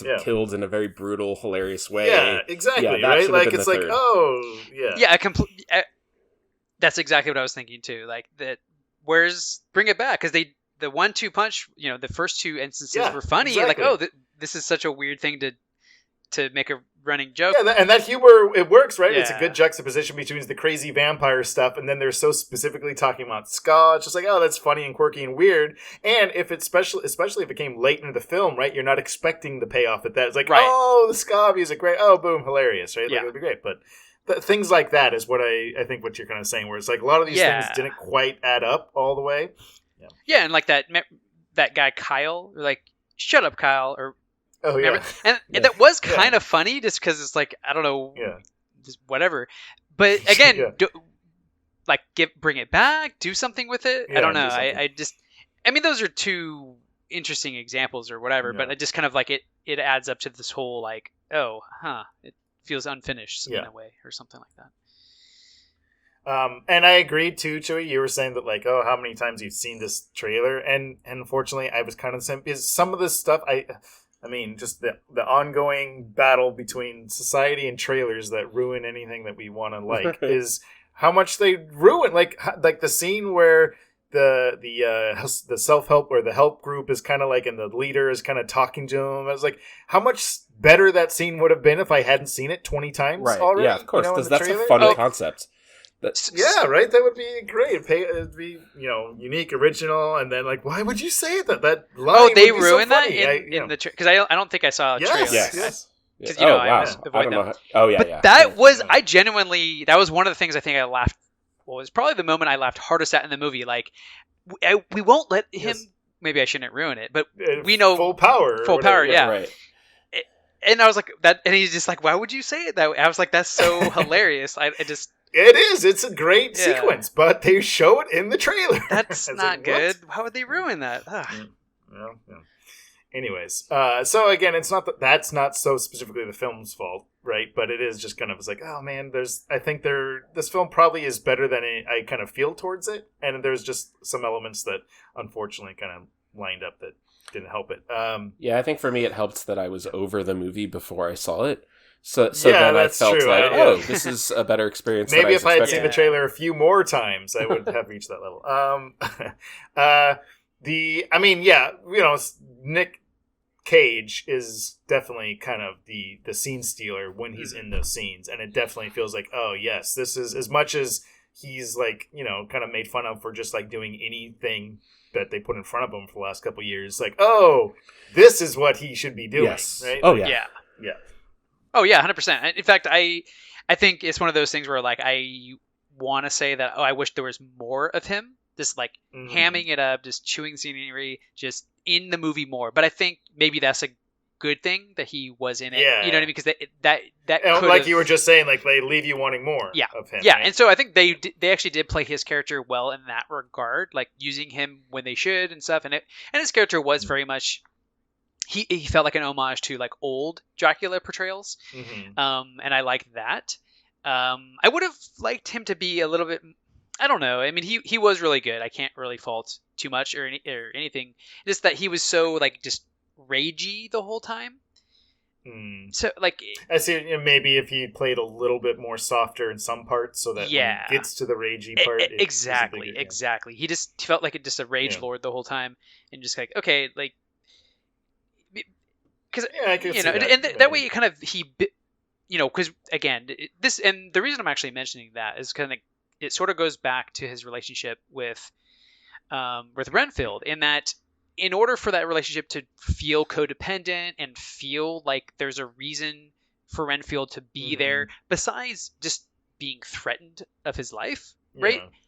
It would help us establish how manipulative Dracula is, if that it shows him being cunning and soft and that he he does appreciate Renfield in the way that someone who is manipulative would portray them being. You know what I mean? Like, and I think that's more subtlety or nuance than this movie is even trying to be. So I can't exactly fault it either. Yeah. No, I know exactly what you mean. There's a couple scenes, but one specifically where I think it's when Dracula shows up at his apartment or something, and he's kind of in the rage mode, not like yelling per se, but kind of, and he's like saying like, I'm the victim here and stuff like that, right? Like that is great, right? But he's already in rage mode. I wish there was more of him playing that more surreptitiously earlier in the film, where he's painting himself as the victim less directly leading up to that scene. So it's kind of like, where like if you were to pitch this movie, you would say like, oh, imagine Dracula and his familiar Renfield as a co-developed or codependent toxic relationship, and let's explore that. Like, oh, that's a funny premise, but I don't think they fully do that. It just, like you're saying, but then also it's an action movie, and they lean into the action movie, right? Yeah, and that's fine. Again, like that's not the movie. That's getting into you're never going to do it as well as What We Do in the Shadows territory. Exactly. Right? So you've got to give the movie a little bit of its own identity. Yeah. Yeah, that's true. Awkwafina also was good. It's funny. She actually, because I think Nicolas Cage was there and Ben Schwartz, I feel like she was actually like didn't stand out as comedic as she often does.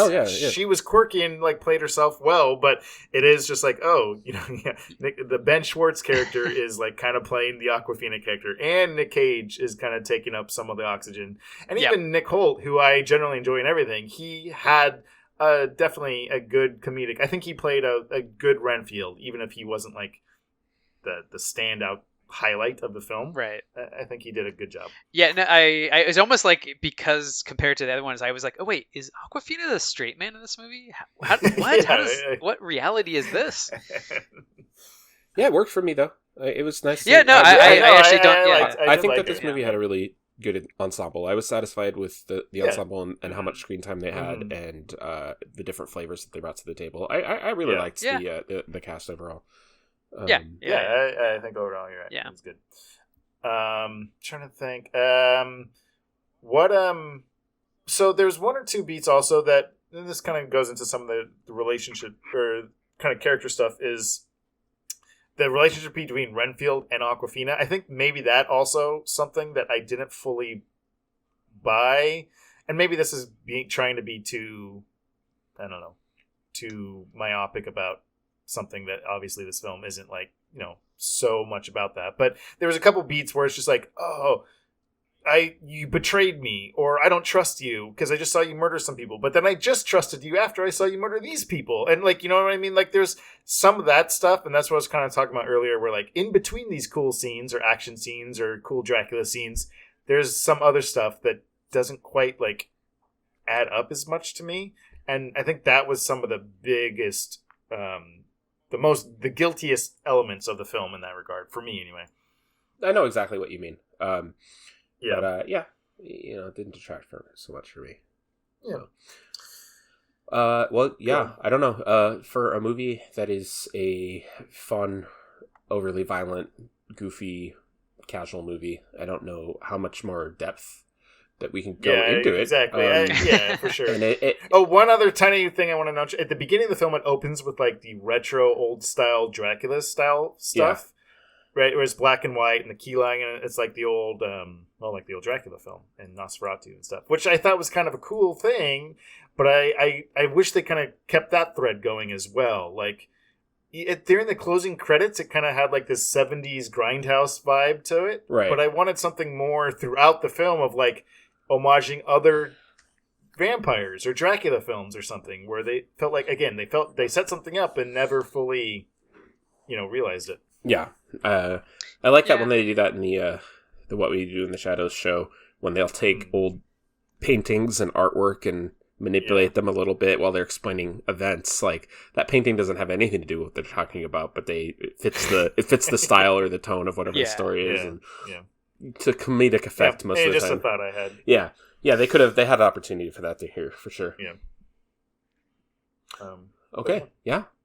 All right. Cool. Well, I don't know. I don't have anything else more. Yeah, I don't. That kind of covers what I wanted to talk about. Like it. Yeah, as you said, Matt. It's not a super deep movie or anything, so it can't get, I guess, too much into it. But my expectations were low, but that being said, I was pleasantly surprised and I enjoyed it, and I would definitely put this on at a Halloween party.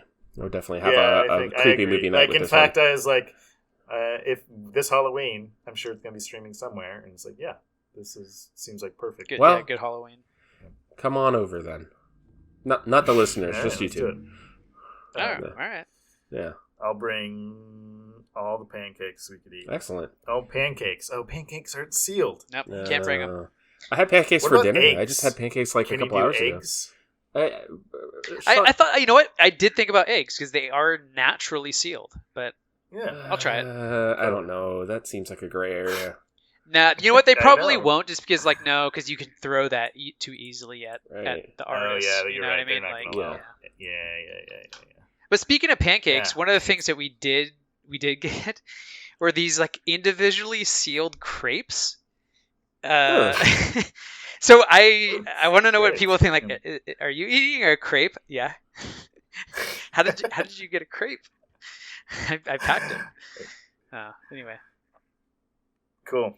Well, that's our discussion on Renfield and our also back to D&D real fast. We have to at least mention Bradley Cooper. The Bradley Cooper stuff in D&D was hilarious and awesome. I would be kicking myself if I at least didn't mention that. So mentioned. Mentioned. But that's our movie discussion. But listeners, we have an email.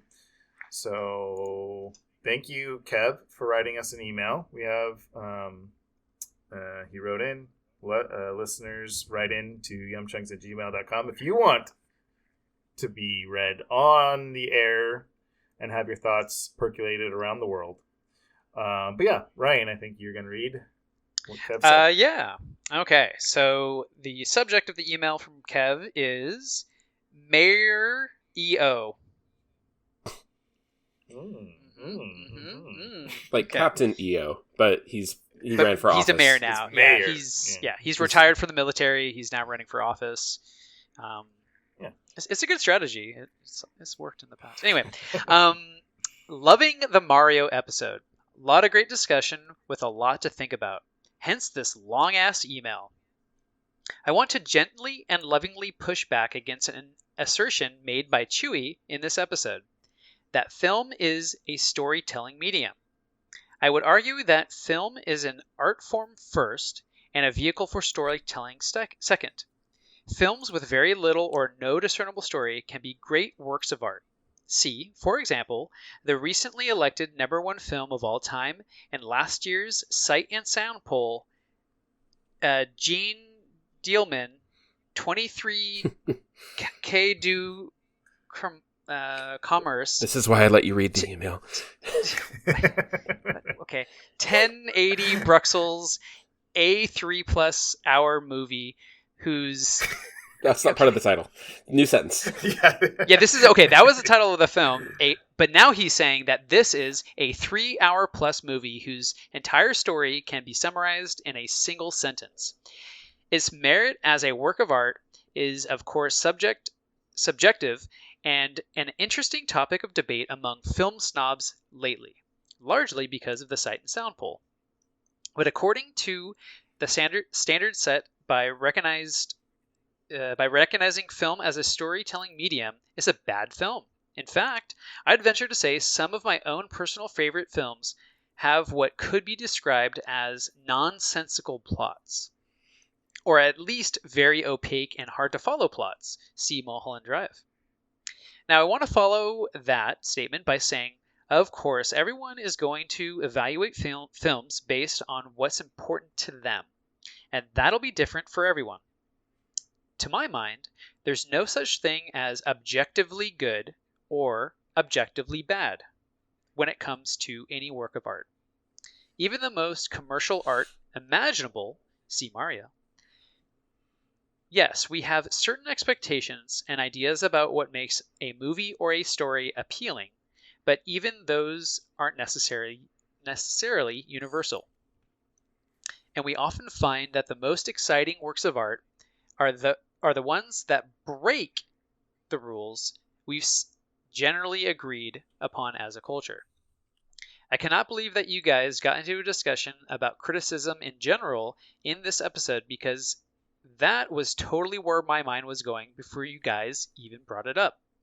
To your points on that, I am not arguing against intellectualism or against film criticism in general, but my relationship to any sort of criticism of art has evolved from a point where, when I was younger, my impulse was like, these people are the experts and they understand what makes a film good or bad.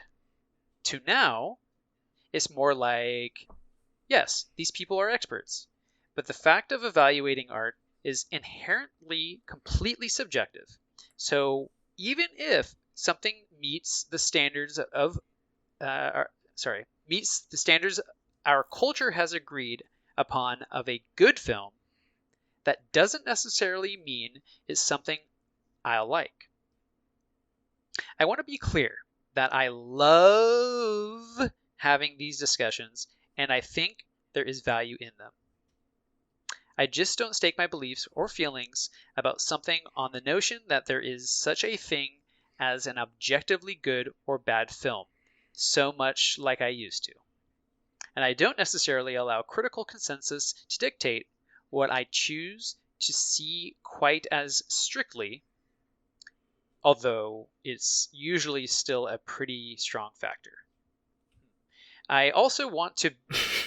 I think maybe that sentence ended earlier. Anyway, so I'll continue. To dictate what I choose to see quite as strictly. Yeah. In parentheses. Although it's usually still that a pretty strong sense. factor. Oh, okay, all right. I thought you broke. Well, because it ended in an adverb, so I'm sorry. Okay. I also want to be clear that I'm not accusing you guys of anything here either. I just wanted to share my thoughts on your very fascinating discussion on the subject. Which brings me to the Mario movie. In general, I agree with Sean, and I agree with pretty much all of your criticisms. But if someone asked me point blank, did you like it? The answer would be yes. It delivered on everything I personally wanted from it. Some cute stuff, some light chuckles, and a whole bunch of references that tickle my nostalgia bone. Particularly the music. But man oh man, could it have been better. So I agree on that. There is a way to make a really great and emotionally satisfying Mario movie. I'm sure of it. But if no one's going to do that, I guess I can make do with fan service. The movie. With fan service, the movie. For now. I don't regret my time or money spent on it. But it would be nice to have someone with a real head for emotional storytelling taking a stab at bringing Mario to the big screen. It certainly didn't take any big swings. But you know what? The Luma was funny. So I guess it's a win?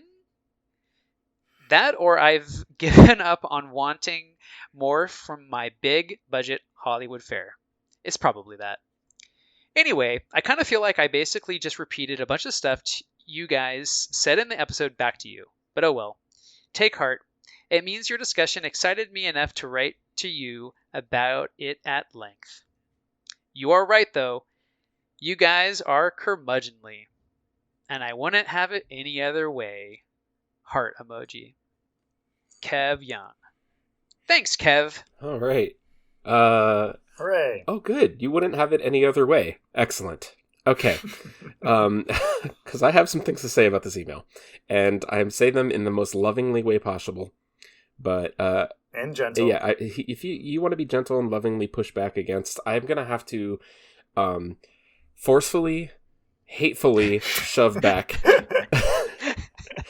Now, this... I'm going to try to be nice. But this seems like a very long way of saying art is subjective. I'm like, yeah, I know that. I mean, to give credit to Kev, I don't think I think when he says early, he's just more, he's sparking conversation. Of course, I don't think he's and I'm not trying to be mean, but but I do have to disagree. I do think that film is primarily a storytelling medium. It's a visual storytelling medium, but when I say film as a storytelling medium, I mean film upon, the way in which we've agreed that we typically use it. The format, the length, how we expect film to be. Good example, and we haven't really talked about this movie on the cast. I mentioned it in a Chunkfire, but Skinamarink. I hated Skinamarink. Mm-hmm. And Kevin, I don't know if you've seen that movie or not. And people are... I know he has. I don't know. People are real divided on it. He has seen it. But, I watched that and I could see this being a good 5-minute short. But as a full-length movie, it's a waste of my time. Right? And a full-length... there is a culturally decided, length that a film should be. Right? A story is this long, and it does this, and it does this. And if it's not going to take advantage of that format, then I feel like... Yeah, I like if you mention, let's see, that there's no such thing as objectively good or objectively bad, just, what we expect out of a piece of art. Well, if that is the case, which it is, but it just adds more fuel to the do we even need critics conversation. Like, should we outlaw them? Should we banish them? So it also, just some more context, is funny. So listener Chewy sent us a screenshot from a Reddit post about this, just an awful. Oh, can I read that? Oh God! If we want to anger everyone, maybe just. Anyways, I sent that image to Kev after he sent it to me, and he was just like, "Oh God, this is the worst thing." So that is, he's on the same page. Yeah, I get that, but I think that like taking your argument and extrapolating it to its extreme, you get that Reddit post. That. And that's where I kind of feel like, obviously all art is subjective and everybody's going to bring their own expectations, just like how I'm able to like Renfield, right? Both of this movie is critically rotten on Rotten Tomatoes, but it worked for me. I enjoyed it. But for something like this, when you can see the better movie inside of it, and it's so clearly, easily achievable, that's when it feels lazy. And that's why I can say, like, what I wanted out of this movie was not much to ask for. And that's why I can't... By this movie, you mean Mario. Yeah, okay, that's why it's like, it's so clear and it's so easy to achieve that when they don't, it feels lazy, and I just can't give it a pass. Right? I just can't. And I did enjoy the parts of it that I enjoyed, but it's like you say... If there's a way to make a really great and emotionally satisfying Mario movie, I'm sure of it, but if no one's gonna do that, I guess I can make do with fan service the movie. No, do that. Somebody do that. I'm holding to that standard. I guess that's the thing is, I guess I can make do. But why? Why do you have to make do? Why do we have to make do as a culture? If it's an easy... I mean, I guess we don't have a choice. If it's an easy assignment, if the bar is low, it's not hard to hit all of the marks, then what's the excuse not to? And so... Yeah, I don't know. It's right there. I mean, yeah, I like I said before, I think Kev is more just like prompting conversation because he enjoys this and I enjoy it and we all enjoy it. Don't censor me! I think one thing that is, I think this is something that ultimately the world would be a lot better place if people were able to kind of like reconcile the fact that they could hold these two notions simultaneously in their head. And that is, I can like something... and that same thing can be bad, right? If people were able to and it's not an easy reconciliation, right? That's not necessarily easy. I'm saying it. I don't mean to like imply that like, oh, why can't people just do that? But I do think that's an important thing. Like, if you could reconcile, like, okay, yeah, I like this, but it's not good.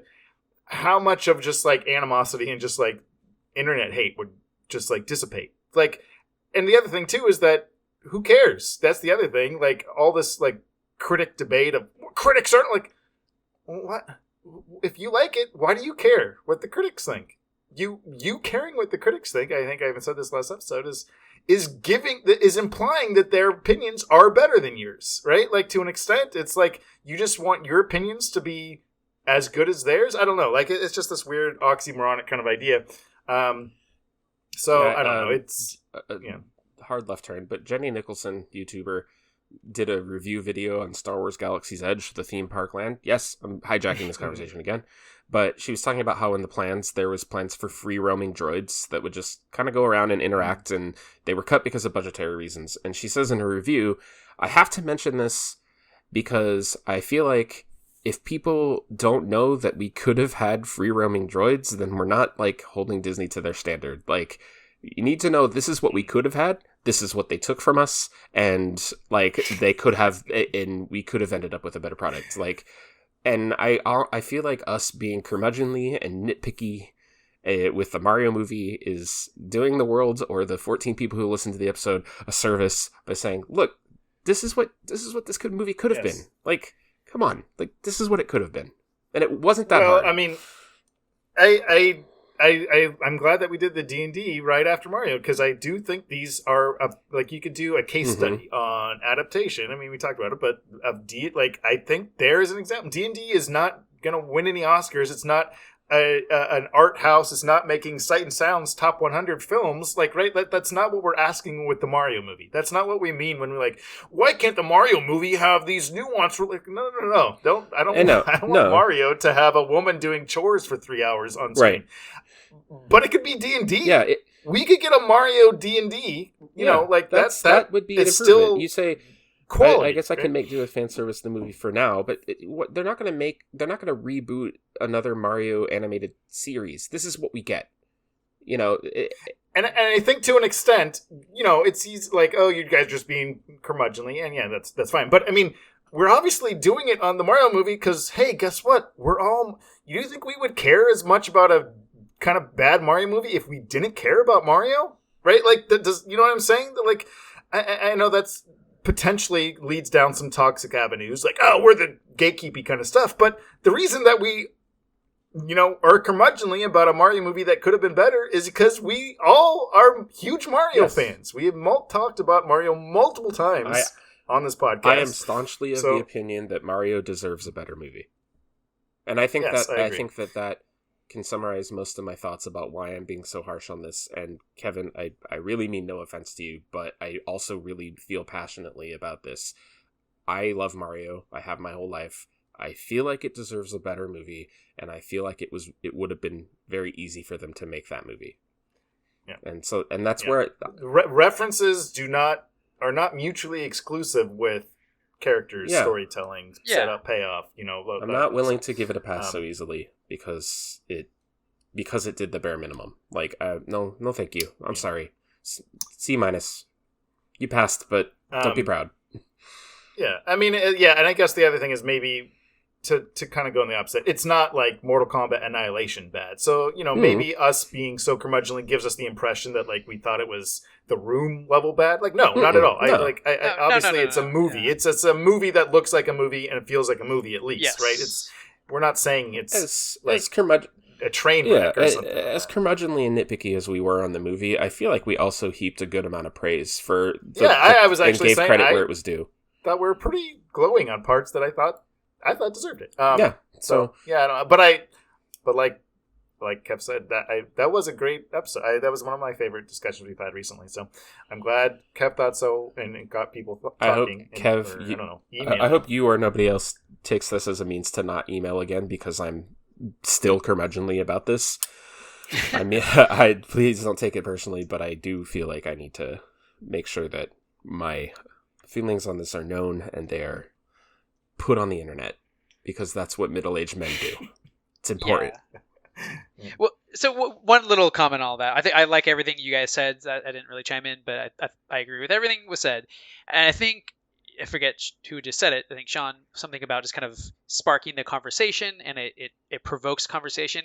I think that's the best thing that can really come out of this is the conversation, right? Because through the conversation, we spark new ideas. We spark new understanding because within our own heads, we only have one perspective. So I love hearing both of your guys' perspectives because it's something I hadn't considered, right? And we can discuss the merit of those things and blah, blah, blah. And I'm hoping people who listen, that's what they're getting out of this. And it sounds, and from Kev's email, he definitely is. Yeah. So awesome. I love hearing that feedback, Kev. And I think if there is some sort of greater benefit to any of this is in joining in the general discourse, if we can in some way impact, maybe not just us, but just critics in general, maybe. Not to say that we're critics, but everyone's a critic, right? So, okay, there you go. Yeah. Is that there somehow, some way, there'll be an influence over what movies get made and what movies get seen, right? If we can go into a movie with some sort of certainty or guarantee or past experience that we draw upon using our critical analysis skills, like we're using our brains, we are going to say, oh, that was a good movie. I want more of this. I'm willing to put more of my money, speaking in the sense of the general public, towards these things. I want more of these things. I want more Dungeons and Dragons, less Marios. I mean, just as an example. And that's go ahead. Sorry, go ahead. No, I think take it away. I think you are going to probably say what I'm going to say. But on the note of criticism, right? You're talking about voting with your wallet, right? And I'm talking about, as far as the role of critics and addressing that whole thing, if a movie makes this much money and it guarantees sequels, I think it's good if the critics hold it to a higher standard, especially when something's making this much money, because I want the sequel to be better. And I want the writers, I want them to take that feedback from the people who have studied film, have dedicated their lives to it, and I want them to take that feedback and go, okay, maybe we can write a better screenplay next time, right? Maybe we can get that better Mario movie. And if we do, I will look much more favorably upon this one as just the one that establishes the world. That's true too, and tells us who the characters are, and then introing the characters, and now looking back on this 10 years ago, whatever, watch the first Mario movie, it's pretty decent, but the second Mario movie, oh man, that movie is awesome. I could see that, that would be awesome. That would be amazing. If I can hijack this conversation back to Sonic the Hedgehog, and particularly the games, that first Sonic game is pretty rough around the edges. I played it and I liked it as a little kid. It's bright and colorful and it's fun and it's entertaining, but it's the one I probably go back and play the least, because they figured out what worked and what didn't work about the first one, and they continued to improve on the second and then the third one. That's what I want from these movies, and without critics, you're not going to get that. Yeah, I think also too, an interesting kind of thing that I've kind of seen, and maybe this isn't everyone's experience, is that everyone or a lot of people who are criticizing the critics they're not like having a discussion about the film, like, oh, you're criticizing the Mario movie for having these kind of weak character portrayals and a story that really doesn't pay off or isn't really interesting or emotional and stuff like that. Okay, so you disagree with that. Okay, give me your take. No one has a take. No one's arguing these points. The argument is you shouldn't criticize, right? Like, I would be much more willing to engage and be interested in this discussion if the people who like the Mario, quote unquote, like the Mario movie were saying, no, there is good character stuff here because this is this, or this is a really interesting, cool story because it has these, no, but that's not what's happening. That's not what's happening. Right. What's happening is going, just be happy with what you got. Don't what do you got to criticize? Yeah.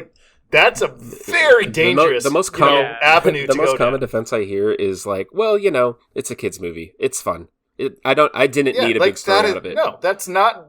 So then you're not, people say this, so then you don't actually think it's good, right? You're admitting that what the critics are saying. You just don't want us to say that it's not good, that, and that's bad. That's bad discourse. Just whatever, right? So I think that's another kind of part of this conversation that is sometimes frustrating. Yeah. It's you don't agree with me, so I don't want you to speak. Yeah, exactly. And people could disagree. That's fine. And if you like a movie, that's totally fine. Right. But I don't know, I would want to have a discussion with why you like the movie. And most of the answer to that has been, well, there's cool references for the game. It's okay, that's fair. I agree. But what else? Well, there was the music. Good, you know what I mean? If it's good enough for you, fine. But don't come at me for wanting to hold it to a higher standard. And I'm not talking directly to you, Kev. I'm mainly or anyone specifically. Again, go back and listen to the episode. We were pretty glowing. I like them. I'm on Kev's page. I like the movie. Again, not. Well, then, Sean, you're stupid. Well on me, but yeah, because I agree with everything. I like all this stuff, and I was a sucker for all the references too. But I'm just not gonna let that hold me back the criticisms. I think and just kind of tangentially circle back to what Kev was saying at the beginning about storytelling medium. And maybe I think this is a slight not splitting hairs, but misunderstanding in terms of the term storytelling, because I think that all art is a storytelling medium in the broad sense of the word. And when we say storytelling, and Chewy, correct me if I'm wrong here, but I don't think you are specifically saying a story with a beginning, middle, end that has a plot that goes to these beats. That's not what you mean when you say storytelling. I would say all art is a storytelling medium because all art somehow conveys meaning, which means story in my mind. So Michelangelo's David, the sculpture, is a storytelling medium. There is a story with Michelangelo's. When you go to an art museum, when you go to the Louvre, when you look at sculpture and paintings and frescoes, there are stories in this art. It doesn't mean that, at the beginning of the painting, you see this character and he's getting up out of bed. So when we say film is a storytelling medium, I don't think it means like we want a complex story. That's not what we mean. At least that's not what I mean. Well, yeah, and what I sense? mean is that, what you said, most mediums are storytelling mediums, if not all. And another thing that I talk about in my class is that, all art in some ways tells a story, but different types of art tell stories in different ways, and some are better for certain stories than others. And and like I said with the Skinamarink comparison, like and like I say in my class, like this story, they chose this medium for this story for a reason, right? Mm-hmm. And if you're not going to take advantage of that medium, then keep it a video game. It's great as a video game, right? But if you're going to make it into a movie, then take advantage of all the positives of it being a movie. Yeah, don't settle for less. And I think that's a weird kind of tangent to this conversation too, or maybe the tangent, but part of it is the little brother syndrome, and by which I mean video games don't need to prove themselves. I think that's a mindset that we as a culture need to get over.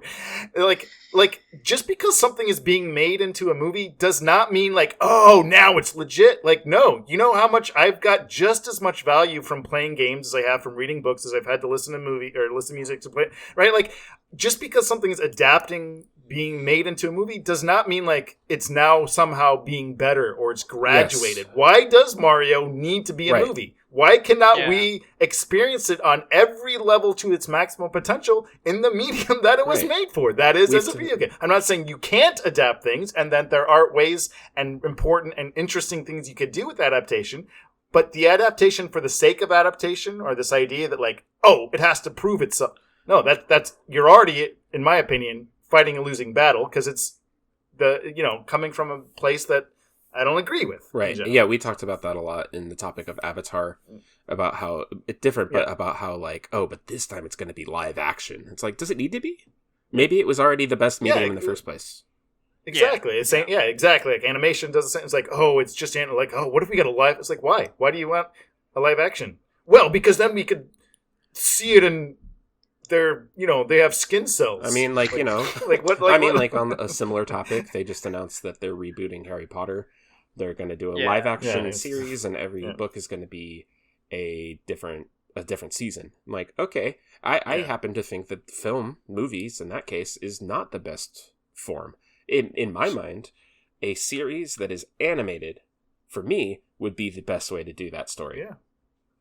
I mean, again, it depends what you mean by adaptation. If you want like a very strict and like taking everything from the actual source material, sure. And I agree with that to an extent. I also take issue sometimes with the idea of adaptation being this monolithic idea of everything from this must be exactly, because adaptation owes nothing to the source material. Right. That's I think that something that also I wish the internet knew or understood better, is that when you're adapting something, you owe nothing to the source material other than the intent. Right. Yep. Right? So Dungeons and Dragons understood the intent. Lego Movie understood the intent. Mario, I don't feel fully understood the assignment. So you get a C minus. Well, there we go. We figured it all. We solved all criticism. We solved movies. We figured it out.